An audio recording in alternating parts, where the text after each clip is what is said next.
यदि आपके घर में भी शमी का पौधा लगा हुआ है और पौधे की ग्रोथ अच्छी नहीं हो रही है या पौधे की पत्तियां मुरझाई हुई सी हो रही हैं, तो आज के वीडियो में मैं कंप्लीट केयर बताने वाली हूं कि किस तरीके से आप अपने शमी के पौधे को बहुत ही लंबा और घना कर सकते हैं। शमी के पौधे में अक्सर सर्दियों में ऐसा देखा जाता है कि पत्तियां अपने आप ही मुरझाकर गिरने लगती हैं। इसके लिए कौन सा खाद हम दे सकते हैं, आज के वीडियो को देखने से आपको मालूम होगा। शमी के पौधे को बहुत आसानी से आप ज़मीन में भी लगा सकते हैं और यदि ज़मीन में जगह नहीं है तो मेरी तरह आप गमले में लगा सकते हैं। अब सबसे पहले मैं आपको ये बताती हूँ कि असली शमी की पहचान आप कैसे करेंगे। देखिए, शमी के पौधे की तरह ही बबूल के पौधे भी आते हैं, लेकिन उसके कांटे बड़े बड़े होते हैं और शमी के पौधे में जो ये कांटे आपको दिख रहे हैं ये छोटे छोटे से होते हैं। तो शमी के पौधे को जब आप खरीदने जाएं नर्सरी वाले से बहुत ही पूछताछ करके मेक श्योर करें कि ये ओरिजिनल शमी का पौधा है, क्योंकि शमी का के जो है औषधीय और आपको पता ही आध्यात्मिक दृष्टिकोण से भी बहुत ही महत्वपूर्ण पौधा माना जाता है। इसी क्रम में मैं आपको ये बता देती हूँ कि शमी को आप उत्तर पूर्व की दिशा में लगाइए। ऐसी मान्यता है कि उत्तर पूर्व की दिशा में लगाना शुभ होता है। अब बात ये करते हैं कि यदि न्यू शमी का पौधा आप अपने घर में लगा रहे हैं तो ये बात ध्यान रखें कि 30% सैंड या परलाइट मिलाना ज़रूरी होता है। बाकी के रेशियो में आप गार्डन सॉइल और कोई भी कैल्शियम युक्त आप कह सकते हैं स्टोन डस्ट 1 चम्मच मिला लीजिए। आप इसमें वर्मी कंपोस्ट या काउडंग मैन्योर मिलाना बिल्कुल भी ना भूलें। बहुत ही ज़रूरी है कि एक ही बार आप रिच सॉइल में इसे ग्रो करें। अब जब यदि आप गमले में लगा रहे हैं तो इस जो कॉम्बिनेशन मैंने बताया इसका ध्यान रखिए। और यदि आप मिट्टी में लगा रहे हैं ज़मीन में डायरेक्टली तो कोई बहुत ज़्यादा आपको प्रिकॉशन लेने की ज़रूरत नहीं है, क्योंकि ज़मीन में ये बहुत आसानी से ग्रो हो जाते हैं। अब जब आपके घर में ये पौधा लगा हुआ है और मुरझा भी रहा है तो सबसे पहले आप इसके ट्रीटमेंट के दौरान क्या करेंगे कि बहुत अच्छे से आप गमले की गुड़ाई कर दीजिए। ऊपर से शमी की जो जड़ें हैं वो नीचे तक फैली रहती हैं, तो ऊपर 1-2 इंच तक यदि आप गुड़ाई करेंगे उससे जड़ों को कोई नुकसान नहीं पहुंचेगा।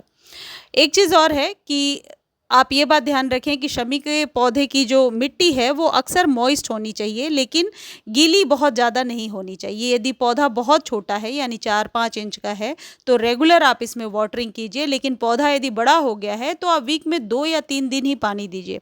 जैसे मेरे शमी का पौधा 6 महीना पुराना है और मैं इसे अक्सर प्रूनिंग करती रहती हूँ। प्रूनिंग में पौधे को शेप देना और बुशी बनाना आसान होता है। यदि आपका पौधा अनायास ही लंबा हो रहा है तो आप ऊपर से कट कर दें। वो किसी भी सीज़न में आप कर सकते हैं, इसके लिए कोई ऐसा नहीं है कि बरसातों में ही करेंगे। लेकिन हाँ, यदि आपको रीपॉट करना है तो उसके लिए या तो फरवरी में कीजिए या फिर बरसातों के टाइम में कीजिए। मेरे शमी में देखिए जहाँ जहाँ से मैंने कट किया है नई नई शूट्स निकल करके आ रही हैं। यदि आपके पौधे में नई शूट्स आ रही हैं और पुरानी पत्तियाँ झड़ रही हैं तो ये बहुत ही नेचुरल फिनोमेना है, इसके लिए आपको परेशान होने की ज़रूरत नहीं है। जहाँ तक वाटरिंग का आपको समझ में आ गया होगा कि ओवर वाटर नहीं करना है। पौधा यदि बड़ा है यानी आपके गमले के साइज से बड़ा हो रहा है तो पानी की मात्रा को कम कर दीजिए। सर्दियों में तो बहुत ही कम पानी दीजिए। और प्रॉपर सनलाइट का पौधा है ये, इसे पूरे दिन के सनलाइट में रखना है, लेकिन गर्मियों में इसे दोपहर के धूप से बचा कर रखना है और डेली वाटरिंग करनी है, क्योंकि गर्मियों में आपको पता ही है हमारे पौधे की जो पत्तियां हैं वो अपने आप ही सूखने लगती हैं। यदि पानी और धूप का आप ख्याल रखेंगे और गुड़ाई करेंगे, प्रूनिंग करेंगे तो आप देखेंगे पौधा एक शेप में रह रहा है। बहुत ही लोग शमी के पौधे की बोनसाई भी बनाते हैं। अब बात ये कर लेते हैं कि शमी को खाद कौन सी देनी है।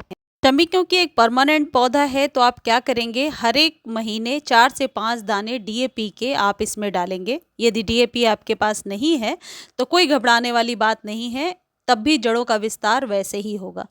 दूसरी जो खाद है जो इम्पोर्टेंट है और आपको देना है वो है गोबर की खाद।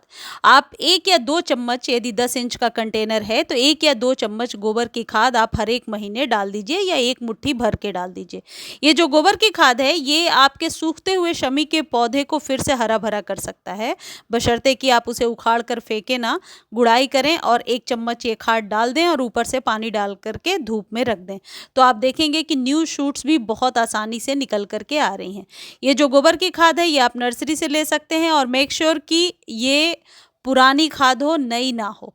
जो गोबर की खाद है इसमें नाइट्रोजन बहुत ही अच्छे मात्रा में होता है, जिससे कि हमारे सूखते हुए पौधे को भी बचाया जा सकता है।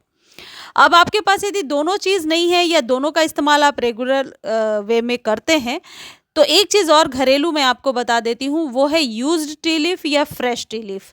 टी लीफ का इस्तेमाल करके मैंने अपनी शमी पर देखा है कि पौधा बहुत ही घना बना होता है। आप ये कर सकते हैं कि 1 चम्मच यूज्ड टी लीफ लीजिए या फिर फ्रेश आधा चम्मच ले लीजिए और रात भर पानी में भिगो दीजिए। अगले दिन आप इसके पानी को यूज़ कर लीजिए, या फिर पत्तियाँ बहुत मुरझाई हुई सी हो रही हैं तो आप स्प्रे भी कर सकते हैं। मैं तो डायरेक्टली जड़ों में इस्तेमाल करती हूँ। इससे पौधे की जड़ों में यदि सड़न लगने की समस्या होती है तो वो भी ठीक हो जाती है। तो शमी को ये जो चायपत्ती वाली खाद है, ये आप हर एक 15 दिनों पर देंगे, इसका कोई साइड इफ़ेक्ट नहीं होगा।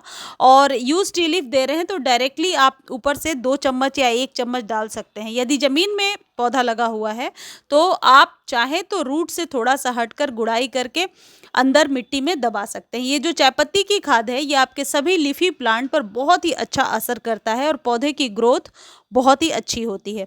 तो शमी का पौधा यदि सूख रहा है तो धूप, पानी और खाद का ध्यान रखिए। निश्चित तौर पर आपके पौधे में नई शूट्स आने लगेंगी और आपका पौधा स्वस्थ हो जाएगा। मुझे उम्मीद है जानकारी अच्छी लगी होगी। धन्यवाद।